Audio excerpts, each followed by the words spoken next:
Nakakatakot oh. Hello. Sarap tumambay dito sa ilalim ng puno. Saan yung Camp Kawayan? Grabe dito. Wow. Okay ka lang? Kunin ko na po lahat tong hansel. Turuan ko kayong magluto ng sisig Kapampangan.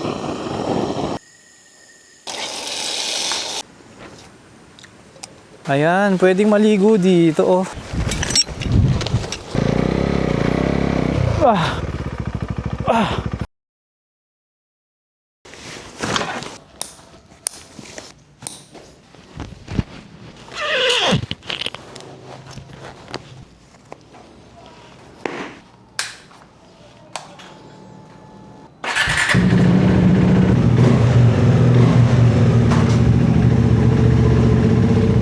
Nandito na ako sa Maynila. Biglang umulan, ayun, lakas oh. Mukhang sandali lang naman tong ulan na to. Ay, ito na yung public market. Ayun, sakto, may paalis. Dito tayo sa pwesto niya dati. Alright, first time natin mamalengke dito.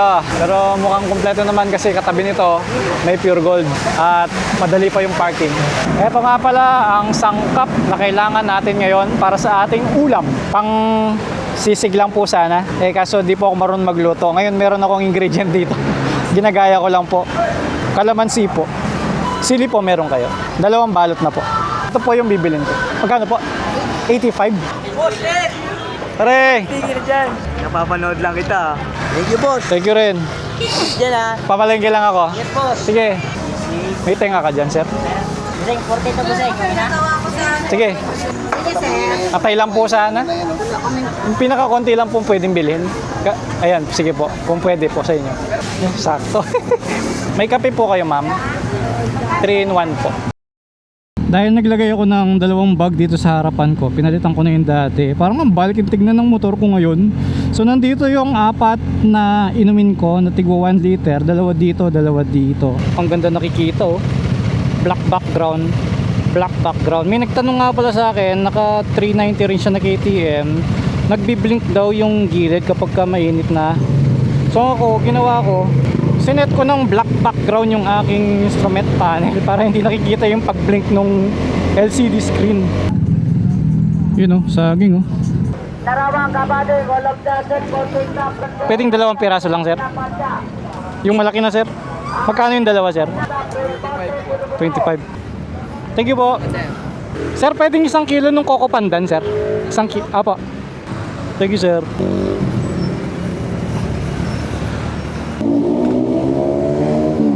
May butter po kayo? Pabili pong 1. Ang laki. Ito ang tinatawag na Shell Boso-Boso. Dito naman naganap yung alitan ng Black Fortuner at yung mga naka-scooter na mag-ama dyan sa Cafe Sinauna. Yan, yun mismo yun. Ito naman yung tinatawag nilang Big C. Dito marami na banking. At may pitikeros din doon. Ang alam ko, eto na yung tinatawag nilang The Devil's Corner. Eto yung may nag-Superman doon, tapos dumiretso yata siya doon. Eto naman yung Manukan. Tinawag na ganun kasi maraming nag-aalaga ng manok dyan sa kanan. Ayun yung mga triangle bahay ng manok. So bago ko dumiretso, bili muna ako ng inumin dito. Grabe init sa Maynila. May malamig na tubig po kayo? Magkano po? Nasa Santo Niño na ako. Nung sinearch ko yung Camp Kawayan, hindi lumalabas sa Google Map tulad ngayon oh. Hanggang Santo Niño lang ako. Nung pumunta ako sa Camp Amazing tsaka Camp Hayatos, meron kami dinaanan na maliit na tulay na pang tao tsaka single na motor. So yung mga napanood ko na ibang vlogger, doon din sila dumaan, kaya master ko naman ayun. So yun ang pupuntahan natin, pero after noon magtatanong-tanong na ako. Ayun, dapat dito tayo tatawid kapag naka 4 wheels eh.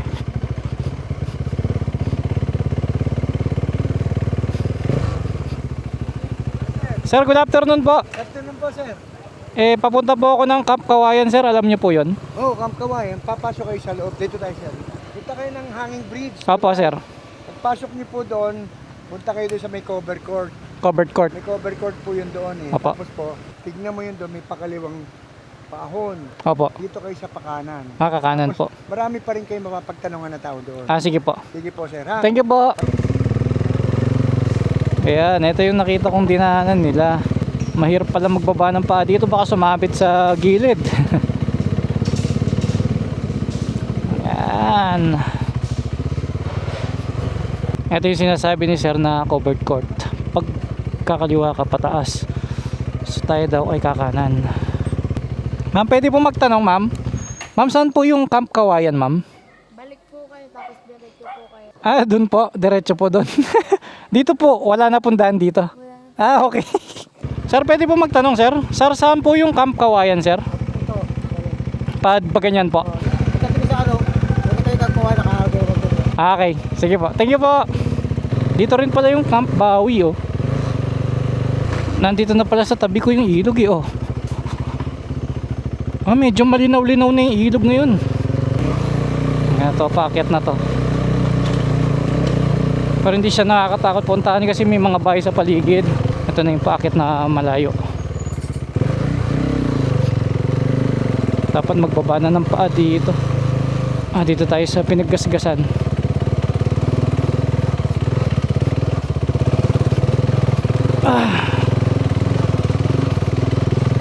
Ba't pa kasi dito ako dumaan? Namatay tayo.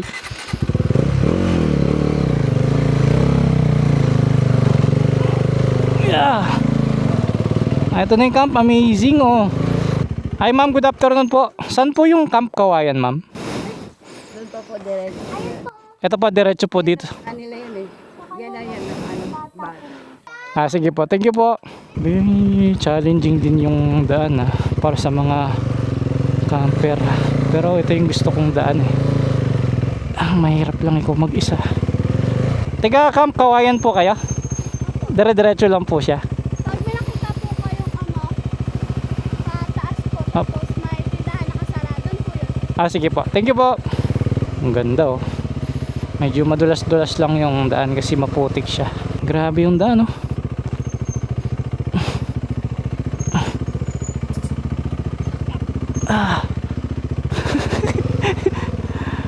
Ang lupet. So updated pala yung napanood kong video kasi maputik din yung video na napanood ko eh. So alos kagagaling lang din pala nila.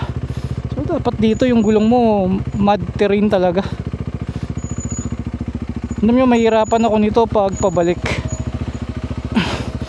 Kasi kailangan ng puwersa. Unlike pag pababa, preno lang, di ba? Tsaka buti yung boots ko makapit. Hi birdie! Birdie! Birdie, lipad! Ba't di kayo lumilipad? Mag-asawa sila, oh. Yun! Para kayong manok. Ang baba ng lipad nyo. Sorry. Saan yung Camp Kawayan? Ay, yun sir. Nag-ticket po kami sir. Okay. Diretsahin niyo po, tapos meron po kayo makikitang signage. Okay, sige. Salamat. May ano po, may booking code po kayo. Meron. Thank you. Saan ka pupunta? Panggatong po na. Ayun, sakto. Hindi ako mamaya. Thank you.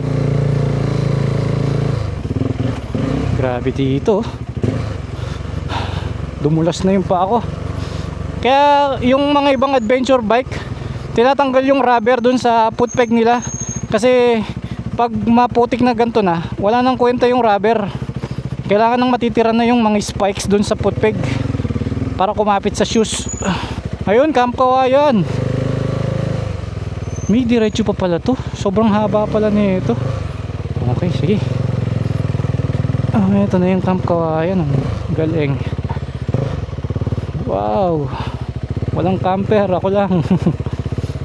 Saan po yung madalas nagka-camping yung mga nakamotor, sir? Dito lang po sila, ano? Putik pa kasi yan. Sa bagay, sir. Tsaka nakamotor kasi ako, sir, eh. Ayun yung CR nila.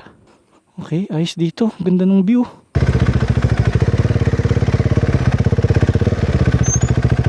Mamaya ko na pala ipupwesto dito. Magsiset up muna pala ako ng tent.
7, 8.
Okay, napasarap yung aking nonchalant. Sarap mag-setup pagkatahimik. Okay, magsasayang muna ako. Ang mahal ng bigas na nabili ko, 60 per kilo. Sana masarap.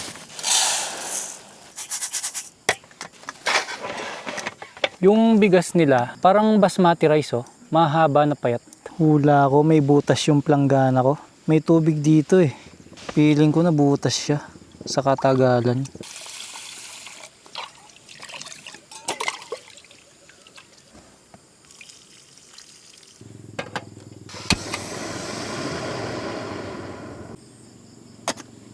Gagamitin ko na yung ilaw ng DJI kasi dumidilim na. Tapos lalagay ko dito.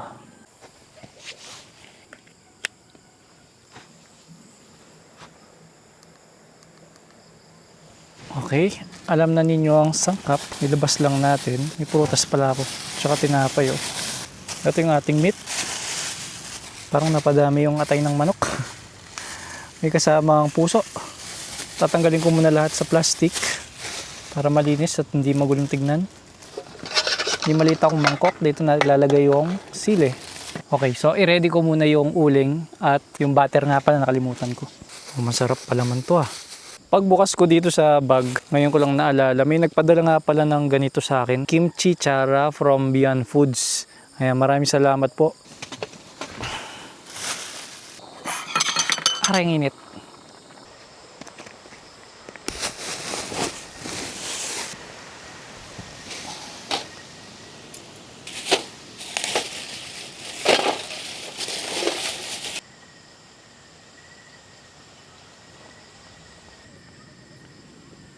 Ayan, dito sa Camp Kawayan, wala kasing signal. Wala rin silang wifi. Ngayon, yung tindahan ba yun? Sa kabila? Oh, yung tindahan dun sa kabila, meron silang piso wifi. So, pag nag-connect ka kasi doon, dahil nga open area to, abot hanggang dito yung wifi nila. So, susubukan natin ngayon. Grabe, no? Dilim din pala dito. Ang gulong ng motor namin, ubos na yung gatal eh. Oh, kaya madalas na, no? Oo. Okay ka lang? Opo. Bagong ligo ka pa naman. Yung bagong ligo, taway na dapa. Dito kami minsan pag napuputikan. Galing naman daw po itong bukal eh. Oo nga, malinaw nga siya. Tuloy-tuloy yung agos niya, no? Opo. Galing, oh. Non-stop yung tubig, oh. Tsaka buti ngayon yung tubig malinaw na, no? Opo. Maliligo ka ulit yan. Hindi na po. Putik lang naman, eh. Opo. O, hulog tayo ng 20. Pagkatapos, anong gagawin? Wag po yung buo. Pag 20 po kasi sir, hindi po magkakasya dito. Dapat papalit muna tayo, no? Sige po, pwede po. Kanino? Dito po simbahan. Ah, sige. May chichirya pala dito. May daming masarap, ah. Sige, tol. Kahit ano. Okay lang. Pabili po. May tuyo pala sila, oh. Ayun, Great Taste White. Wow, Hansel. Paborito ko to, eh. Kunin ko na po lahat tong Hansel. Ito pong isang balot. O, tol, ikaw. Anong gusto mo? Sige, kahit ano. Isa rin po. Chisiring daw po. Gusto niya. Ano pa? Damihan mo, ah. Sayang, eh. Malayo-layo to. Yung pong ano. Alin dyan? Ayan po. Pilaw? Ito. Opo. Ah. Isnaku! Naku. Isnaku! Nay, bakit po Chinese yung calculator? Mukbang. Mukbang ako ngayon, ah. Medyo malakas lang yung hangin dito at may konting ambon. Tapos tinago ko muna yung uulamin ko. Ito. Bago ako magluto, kainin ko muna itong isa. Nagutom ako. Hansel, favorite ko to. Okay, ngayon turuan ko kayong magluto ng sisig Kapampangan. Okay, ito na yung mga sangkap. Hiwain muna natin lahat.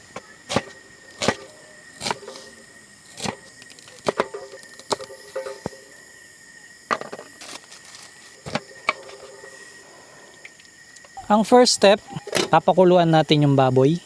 Lalagyan ng tubig, yung enough lang. Lagyan ng pamintang buo, bawang, dahon, at asin. Tapos pakuluan ng 1 oras. Tapos takpan. Ang oras ay 7:15. So bubuksan natin yan ng 8:15. Manonood sana ako ng Outdoor Boys YouTube channel habang pinakukuluan natin yung baboy. Kaso hindi abot yung wifi dito sa tent ko. Kahit pumunta ako doon, wala talaga. Bumaba pa nga ako, eh. Ngayon naputikan ako. Pero di talaga abot.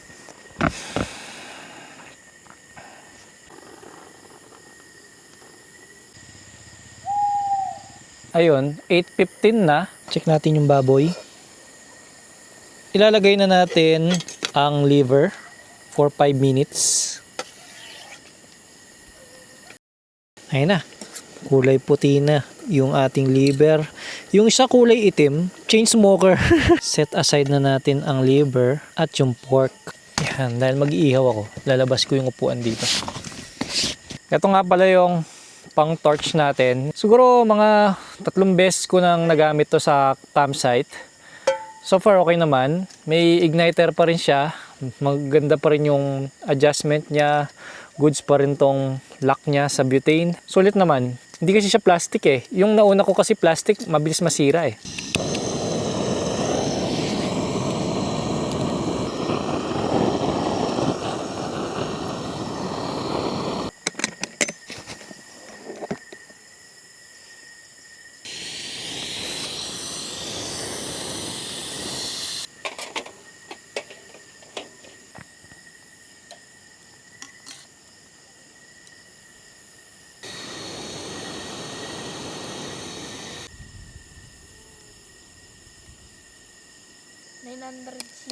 Oo, anong motor yun?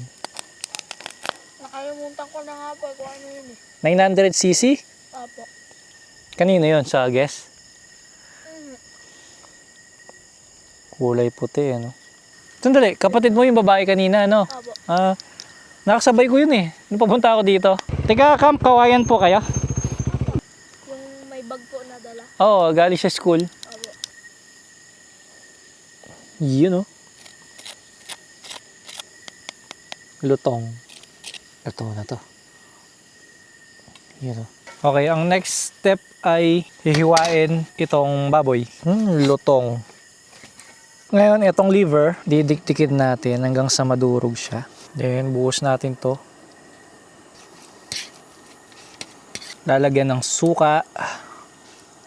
Tapos, konting patis. Haluin lang natin hanggang madurog yung liver. Pagkatapos, ihahalo na natin dito yung pork. Lagyan ng asin, black pepper, konting asukal, sibuyas, at sili. Then, mix together. Dahil wala naman akong sizzling plate, eto na lang yung gagawin kong sizzling plate. Lalagyan ko lang ng konting butter. Ang bango. Amoy pancake.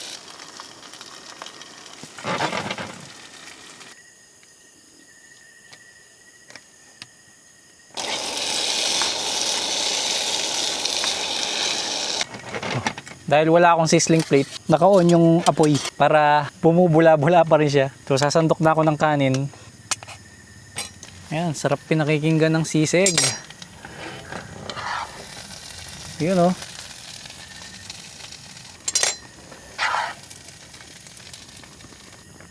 Ito na ang aking ulam ngayon. Sisig. Pwede ko nang i-off to. Konti na lang siya. Okay, kain po tayo. Ano kaya ang lasa na ito? Parang napasobra yung liver.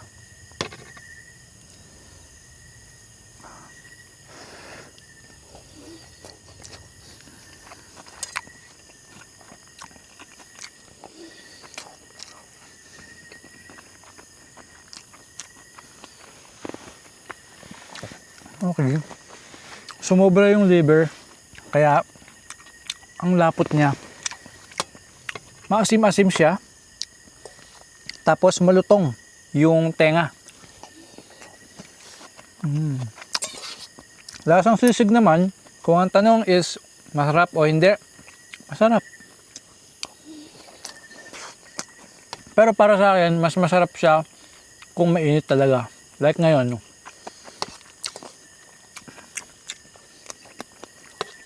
Para hindi maglalata yung liver.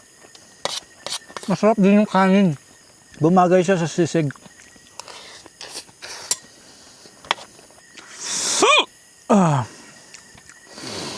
Bilawakan ako. Mabagal bumaba yung ulam. Suportahan ko na.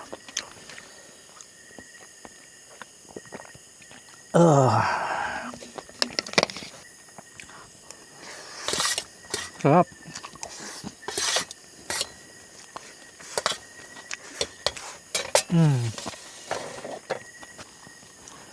Sulit ang pagod. Ngayon, kung gagayahin ninyo yung luto ko, huwag niyo masyadong dadamihan yung liver para hindi masyado malapot. Sa huli, sumisipa yung anghang. Buti na lang, may saging tayo. Sinipon ako ah.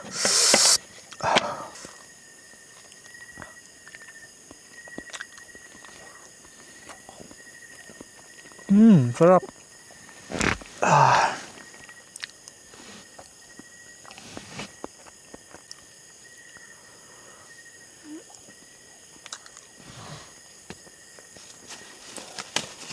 na ako maalis sa pwesto ko.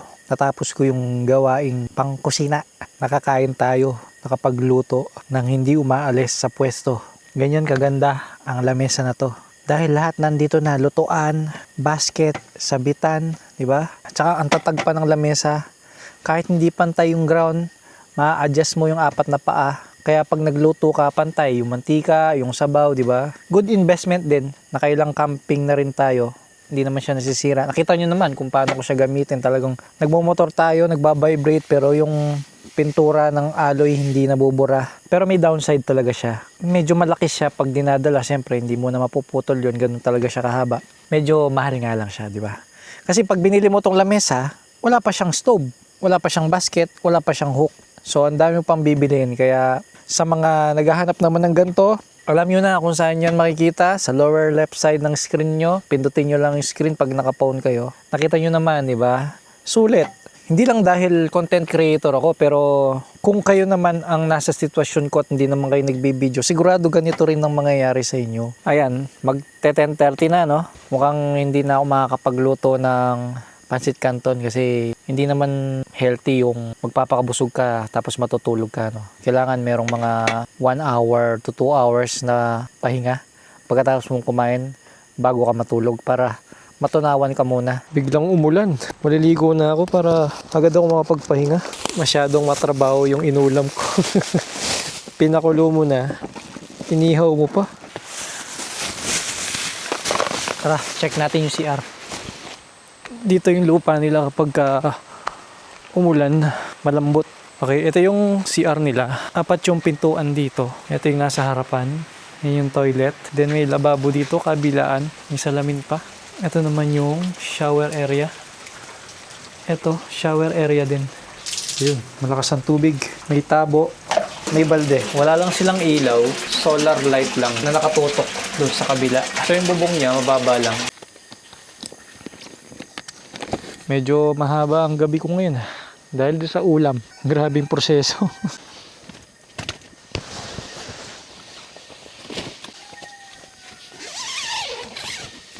Ayun, so hindi na ako nakagala dito ng gabi kasi dito natutulog yung caretaker, kasama niya yung family niya. Ayoko naman mag-isip sila ng kung ano man. Kaya bukas na lang ako gagala dito sa campsite para makita natin yung kabuuang itsura niya. Dahil pagdating ko dito kanina, pinokus ko kaagad yung pag-setup ng tent.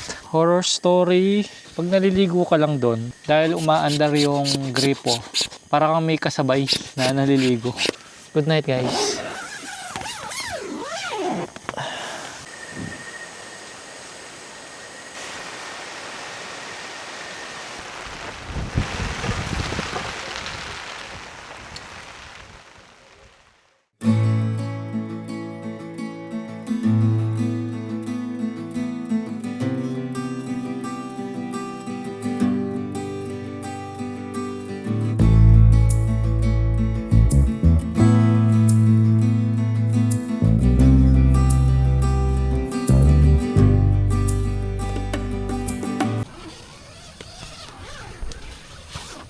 Nakakatakot yung hangin dito.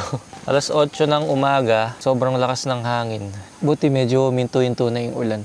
Ito yung sinasabi ko pagka umulan, lalo't magdamag, basa yung ground. Ngayon, dahil may paa yung higaan ko, hindi nababasa yung tent. Yan o, lakas ng hangin, no? Tsaka bago tumama sa'yo yung hangin sa tent mo, ayan. Maririnig mo muna doon sa bundok yung pagaspas ng hangin. Nakakatakot, oh. Parang mawawasak yung tent ko. Dito na muna. Hi, doggy! Ito daw ay may anak, kaso mailap siya. Kaya bigyan natin siya ng pagkain. Meron pa akong dog food dito. Ibinalot ko lang. Ayan.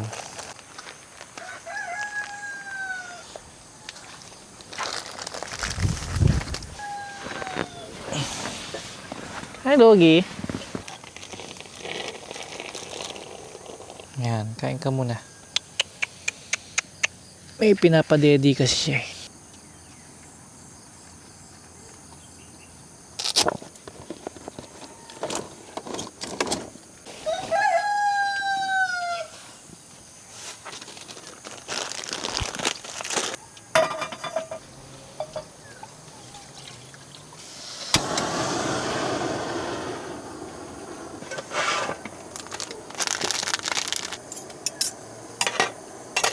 Hindi na ako nakapag-bonfire kagabi kasi umuulan.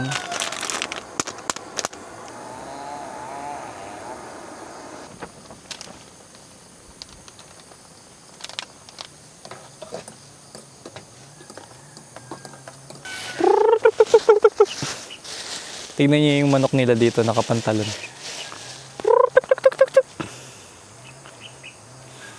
Ayan, dalawa na yung pinapakain ko. Alright, ngayon naman magsasangag ako at magluluto ng corn beef. Pero bago yon, papakulo muna ako ng patatas.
Kain tayo.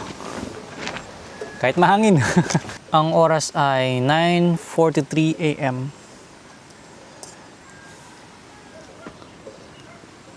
Sarap talaga ng Pure Foods.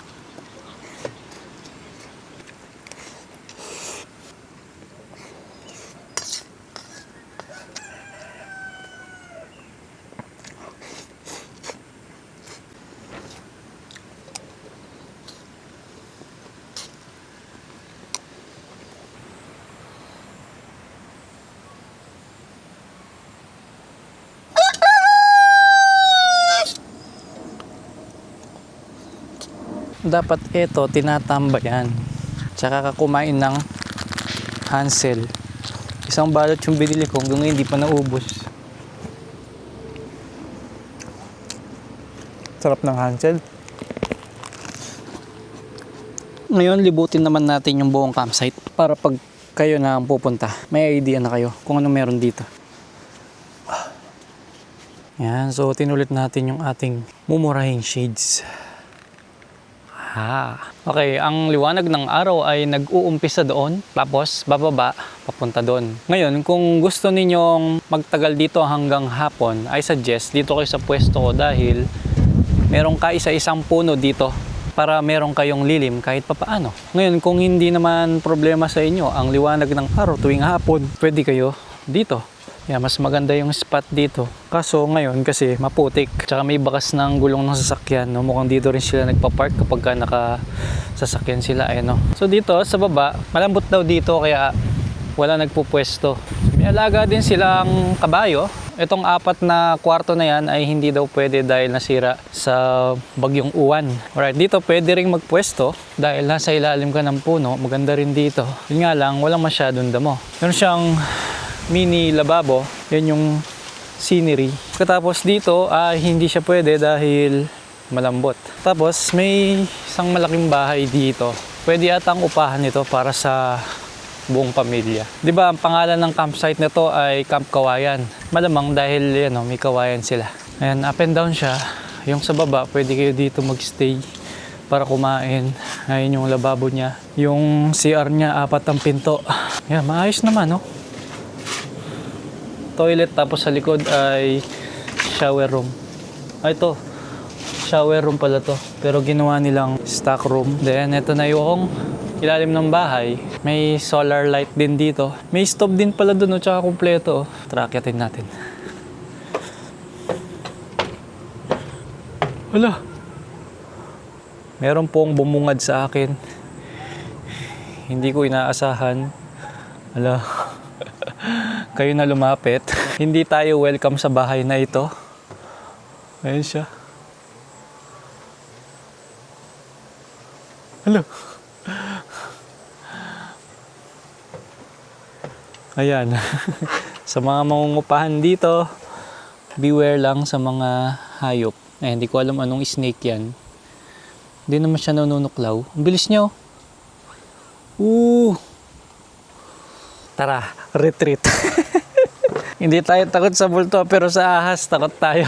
Buti nakakita ko. Ito naman ang itsura dito sa tabi ng ilog. Tinitignan ko kung meron siyang access papunta sa baba. Ito yung daanan niya, nasira lang. Ito yung bakod na ginawa nila gawa sa kawayan. Medyo malinaw-linaw ang tubig ngayon dito. Meron pa silang lubid, para kung nahirapan kang umakyat. Hawak ka dito. Ayan, pwedeng maligo dito, Malalim-lalim din yung tubig. Ayun, malinaw-linaw. Tsaka may mga bata doon, Malumanay lang yung agos ng tubig. Gusto nyo bang makita yung ilalim? Ayan, medyo mawawalan lang tayo ng audio dyan pagka lumalim na. Okay, let's dive.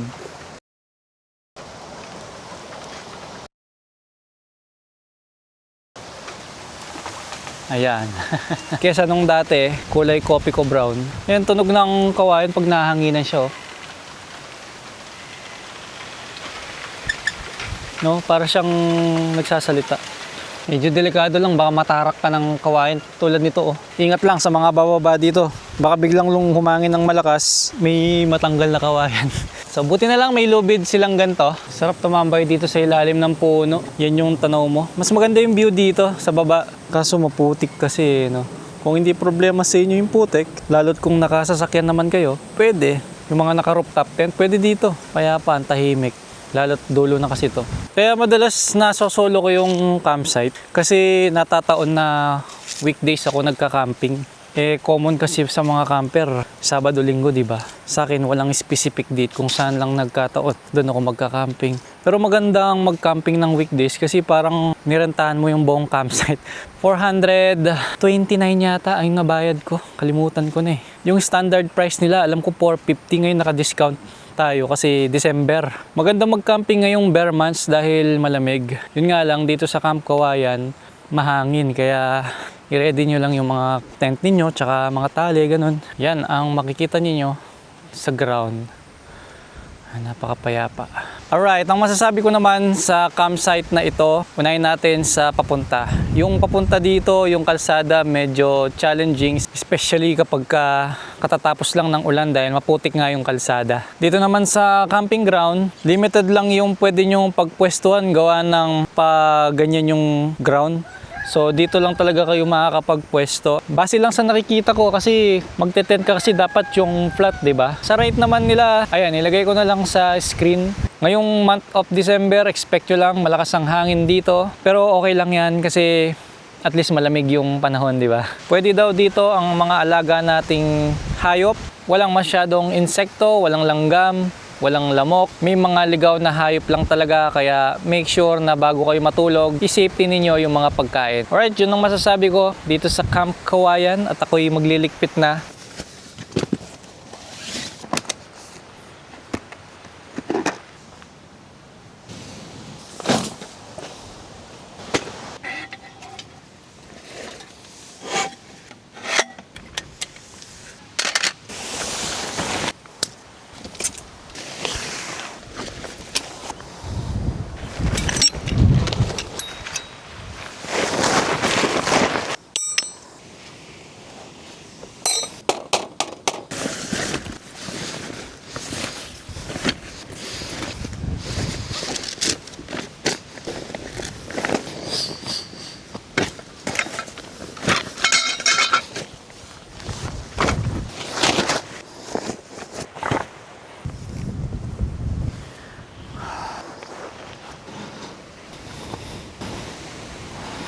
Alright, uwi na tayo. I-attend nyo ba ako sa bahay? So, kung ganon, tara.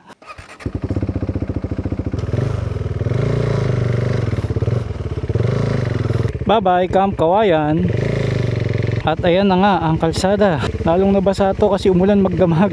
Ito yung pinaka-exciting sa campsite na to. Kasi yung kalsada.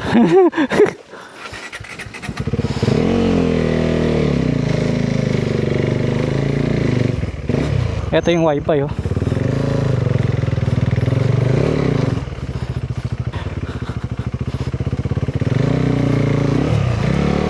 Ayan na ang sinasabi ko. Alam nyo, mahirapan ako nito pag pabalik. Pag wala kang kasama dito, kawawa talaga tayo. Oh, lumulubog. Yari, hindi ako pwede dun.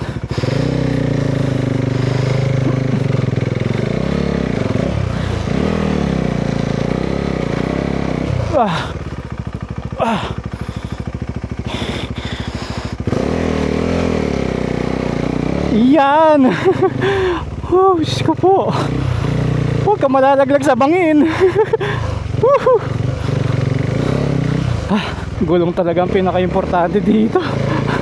Sa wakas, marilaki na.